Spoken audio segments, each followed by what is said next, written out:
Istiqama Swahili TV, busati la elimu na hekima.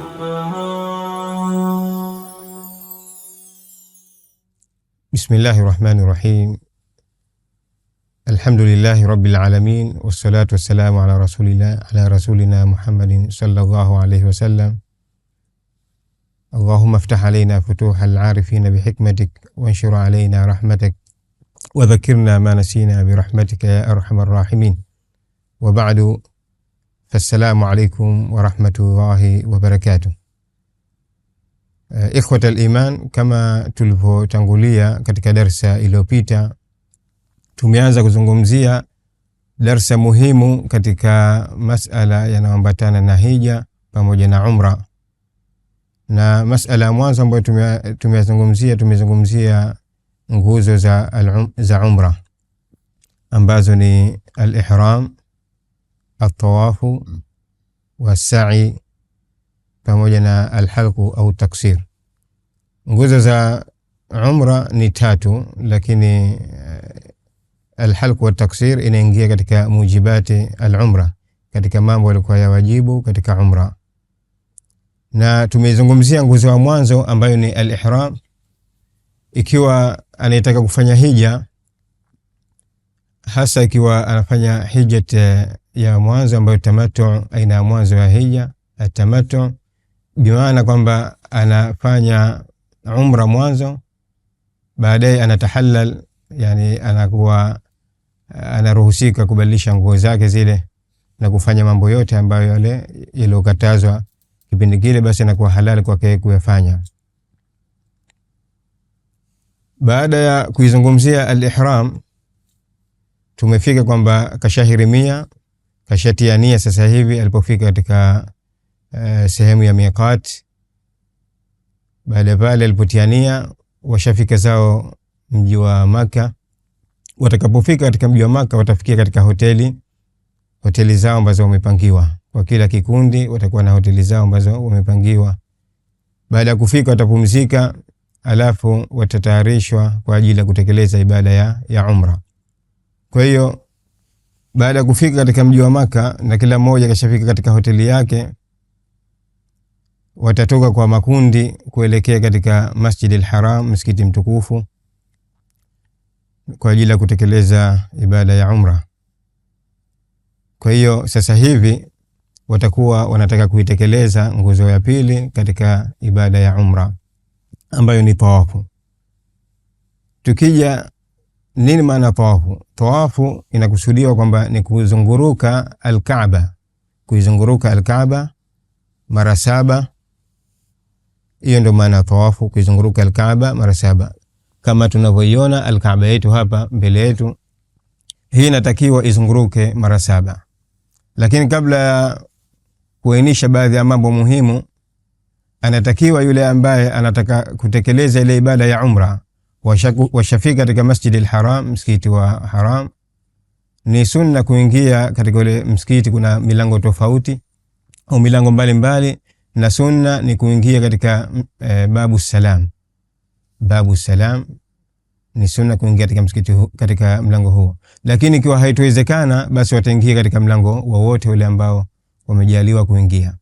Na msikiti Masjid al-Haram ulivyo, hii al-Kaaba inakuwa ipo chini ya msikiti, underground, ipo chini ya msikiti kabisa.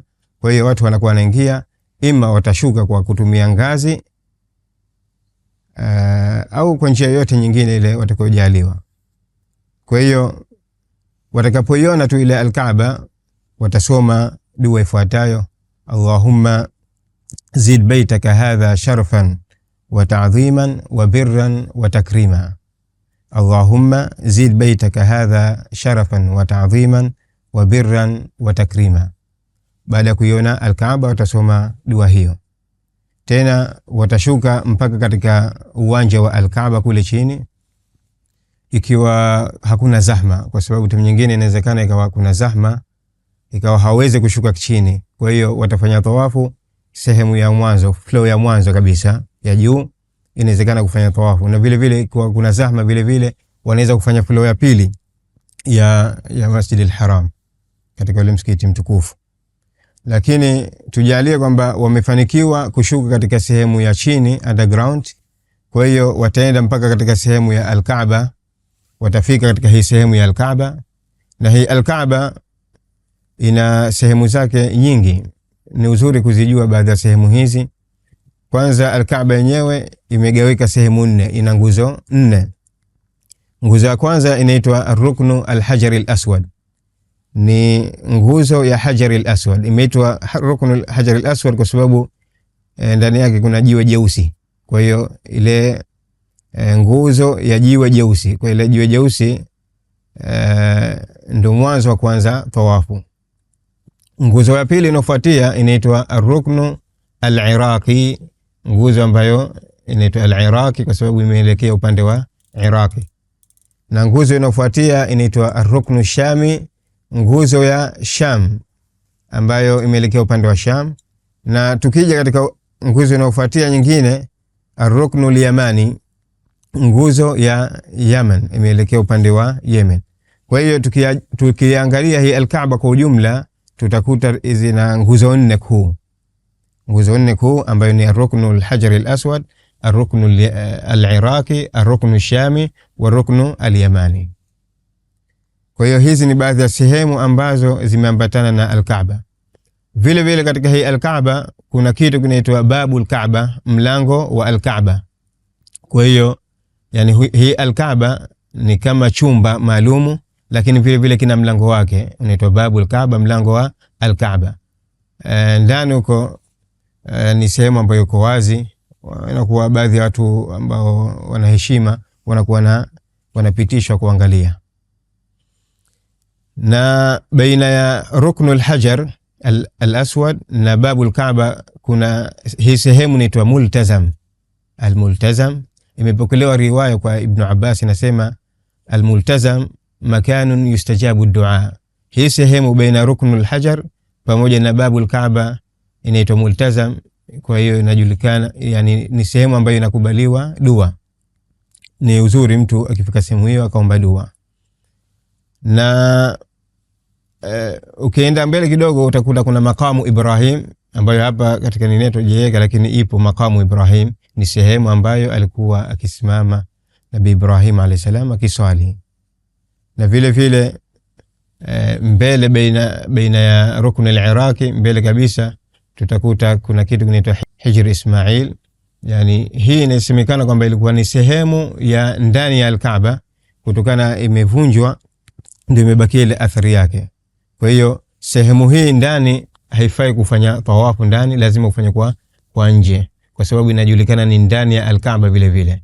Hizi ni baadhi ya sehemu ambazo tumependelea kuzitaja na muhimu mtu akazijua. Kwa hiyo sasa hivi tushaingia katika msikiti Masjid al-Haram na tushaingia katika sehemu ya Al-Kaaba. Kwa hiyo sasa hivi tunataka kuanza tawafu yetu. Tawafu inatakiwa uanze katika Ruknul Hajar al-Aswad, sehemu ya jiwe jeusi. Kwa hiyo hapa ndio inaanza tawafu. Tunaanza tawafu, tunazunguruka mpaka tunarejea tena katika Hajar al-Aswad. Kwa hiyo itakuwa itasabika ni mara moja, kwa sababu tutazunguruka mara 7. Kwa hiyo tunazunguruka mara pili mpaka tukifikia Hajar al-Aswad, itakuwa mara pili. Tutafanya hivyo mpaka zitimie mara 7. Tukishakumaliza mara 7 itakuwa tawafu yetu imemaliza. Lakini vile vile kuna baadhi ya mambo muhimu tunatakiwa tuyajue vile vile. Tunatakiwa tuseme kitu gani? Tunazunguruka pale katika Al-Kaaba, lakini tunatakiwa tuseme kitu gani?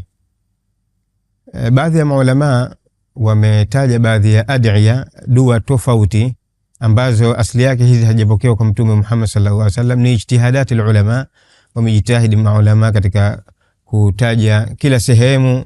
Basi mfano katika Hajar al-Aswad, katika Rukn al-Iraqi, katika Rukn al-Shami, Rukn al-Yamani, unatakiwa useme dua maalum. Lakini hizi dua mtu atarejea katika baadhi ya vitabu, zipo zimeandikwa. Lakini vile vile tusisahau wakati tunazunguruka kumsabihi Allah, tunasema subhanallah, alhamdulillah, Allahu akbar, la ilaha illa Allah wallahu akbar. Vile vile kumswalia Mtume Muhammad sallallahu alaihi wasallam. Yani mara zote zile tunazozunguruka basi tusiache kusoma adhkari kama hizi mpaka tunamaliza ile tawafu yetu. Na imepokelewa baina hajar al-aswad, baina ruknul yamani na al-hajar al-aswad, kuna dua maalum ambayo mtu anatakiwa asome, ambayo ni dua kila mmoja wetu anajua na anasoma katika swala, inayosema rabbana atina fid dunya hasana wa fil akhirati hasana wa qina adhaban nar. Kwa hiyo hii dua unatakiwa usome baina ruknul yamani na al-hajar al-aswad, baina yake unatakiwa usome dua hii. Kwa hiyo kila ukifika baina ruknul yamani na al-hajar al-aswad unatakiwa usome dua hii ambayo ni maarufu, rabbana atina fid dunya hasana wa fil akhirati hasana wa qina adhaban nar. Baada hapo kidogo mesau kitu, yani pale tukianza katika hajar al-aswad tunatakiwa, yani ukiweza kulibusu hili hajar al-aswad basi utalibusu, lakini time nyingine inakuwa kuna zahma kubwa sana, inakuwa huwezi kulibusu kwa sababu kila mmoja anakimbilia sehemu hii aipate katika hiyo hajar al-aswad. Kwa hiyo kama hujaweza kulibusu utaashiria, alafu utasema Allahu akbar mara 3, Allahu akbar, Allahu akbar, Allahu akbar. Baada hapo tena ndio unaendelea na tawafu yako, na usisahau kusoma zile adhkari subhanallah, alhamdulillah, Allahu akbar mpaka unamaliza tawafu yako. Kwa hiyo ukimaliza utamaliza kwa hajar al-aswad. Utakapofika katika hajar al-aswad unasogea mbele kidogo mpaka katika makamu Ibrahim. Hiyo ndo ya mara 7. Ushamaliza mara 7 unafika mpaka katika makamu Ibrahim. Nyuma makamu Ibrahim unatakiwa uswali rakaa 2. Unatakiwa uswali rakaa 2 katika makamu Ibrahim, ikiwa utaweza kuipata hii makamu Ibrahim, kwa sababu kuna msongamano wa watu, inakuwa watu wote wanataka kuswali nyuma makamu Ibrahim. Ikiwa hujapata sehemu ya makamu Ibrahim, basi utaswali popote utakapojaliwa pale chini. Yani ikiwa nyuma makamu Ibrahim au kwa mbele kidogo, kwa nyuma kidogo, lakini muhimu uswali rakaa 2 baada ya kumaliza tawafu. Hiyo inaitwa yani sunnatu tawaf ya rak'ataini, ni rakaa 2 baada ya kumaliza tawafu. Unatakiwa usome kitu gani katika rakaa 2 hizo? Rakaa ya mwanzo utasoma surat al-Ikhlas, suratul Kafirun. Utasoma suratul Kafirun katika rakaa ya mwanzo, na rakaa ya pili utasoma suratul Ikhlas. Utafanya haraka kwa sababu ndo zahma pale, ile sehemu inakuwa zahma. Kwa hiyo unatakiwa ufanye haraka ili upate kuwapisha wenzako. Na baada ya hapo, baada ya kumaliza rakaa 2, unatafuta maji ya Zamzam. Yapo sehemu ya maji Zamzam pale. Ukifanikiwa kunywa pale basi utakunywa, na baadaye utaomba dua, utaelekea al-Kaaba na utaomba dua zozote zile ambazo unazitaka. Kwa hiyo hapo itakuwa tumemaliza kufanya tawafu, lakini kuna baadhi ya mambo muhimu inshallah tunatakiwa tuyajue, ambayo ni mulahadhat zinaambatana na tawafu. Jambo la mwanzo ambalo tunatakiwa tuzingatie, tukiingia katika Masjid al-Haram, kawaida na kuwa ukiingia katika msikiti wote unatakiwa ufanye tahiyatul masjid, mamkizi ya msikiti. Lakini kuna hukumu khasa, ukiingia katika Masjid al-Haram, tahiyatul masjid yake ni kufanya ile tawafu, ndio tahiyatul masjid. Jambo la pili, tukifanya tawafu hatutakiwi kuzungumza isipokuwa yalikuwa ya halal, kumsabih Allah, kumsalia Mtume Muhammad sallallahu alaihi wasallam. Tena hakuna mazungumzo ya kidunia pale, unazungumza mambo ya biashara, mambo ya labda unamsengenya mtu, aslan hatakiwi kusema mambo hayo. Kwa hiyo hatutakiwi kuzungumza isipokuwa mambo ya kwa ya khairi, kwa sababu asili yake tawafu sala, tawafu ni sala, isipokuwa Allah subhanahu wa ta'ala amehalalisha ndani yake maneno. Kwa hiyo tutakapozungumza tuzungumze maneno yalikuwa ya khairi, tusije kuzungumza mambo yalikuwa ya shari.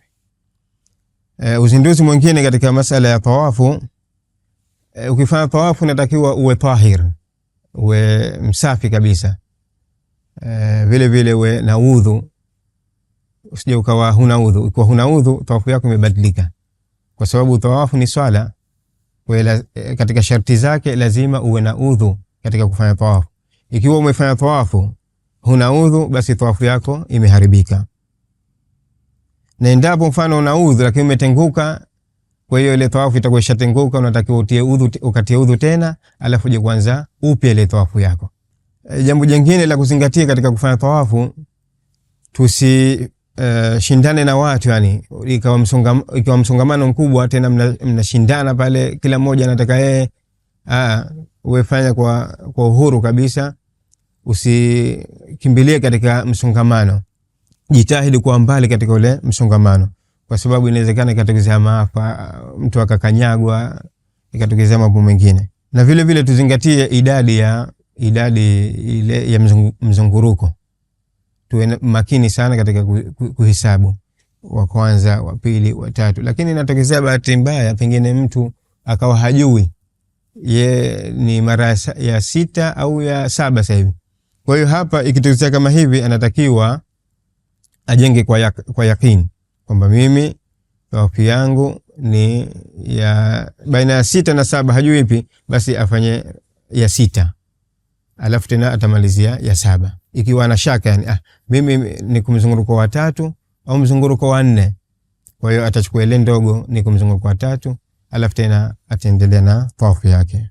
Na uzuri katika kuzunguruka pale, kusoma zile dua ambazo zimepokelewa kwa Mtume Muhammad sallallahu alaihi wasallam, kama tulivyotangulia kusema kwamba haijathibiti dua maalum katika kufanya tawafu, isipokuwa baina hajar ruknul yamani na alhajar alaswad. Hapa ndio imethibiti dua hii ambayo tumesema, rabbana atina fid dunya hasana wa fil akhirati hasana wa qina adhaban. Ama dua zote nyingine hizi hazijathibiti, isipokuwa ni ijtihadat alulama, ni jitihada za maulama. Kwa hiyo mtu atakayekuwa anasoma hizi dua basi azingatie sana. Katika upande wa wanawake haitofaa, kwa sababu pengine mimi nataka kulibusu hajar alaswad, na asishindane na wanaume tena pale kwamba lazima akafike kule. Sio lazima kulibusu hajar alaswad, atakayeweza sawa, lakini kama sio lazima, sio kama jambo la lazima. Imepokelewa kutoka kwa Umar ibn al-Khattab, anasema Umar ibn al-Khattab, laiti ingelikuwa sijamuona Mtume Muhammad sallallahu alaihi wasallam anakubusu wewe hajar alaswad, wewe jiwe jeusi, basi nisingelikubusu. Lakini alimuona Mtume Muhammad sallallahu alaihi wasallam analibusu, na yeye akawa analibusu. Kwa hiyo lakini sio sharti lazima kwamba kama hujalibusu ibada yako ya umra imeharibika. La, ile ni jambo ambalo mustahabu, imependezeshwa. Atakayeweza sawa, kama mtu hajaweza basi hujalazimishwa ukalibusu. Inshallah, naomba tuhukume hapo, na haya ndio mambo muhimu hasa katika mambo ya tawafu. Inshallah tutakutana tena katika nguzo nyingine ambayo imeambatana na Safa wa Marwa, ambayo ni sa'i. Subhanakallahumma bihamdik, nashhadu an la ilaha illa anta, nastaghfiruka wa natubu ilaik. Wa sallallahu ala sayyidina Muhammad wa ala alihi wa sahbihi wa sallam. Istiqama Swahili TV, busati la elimu na hekima.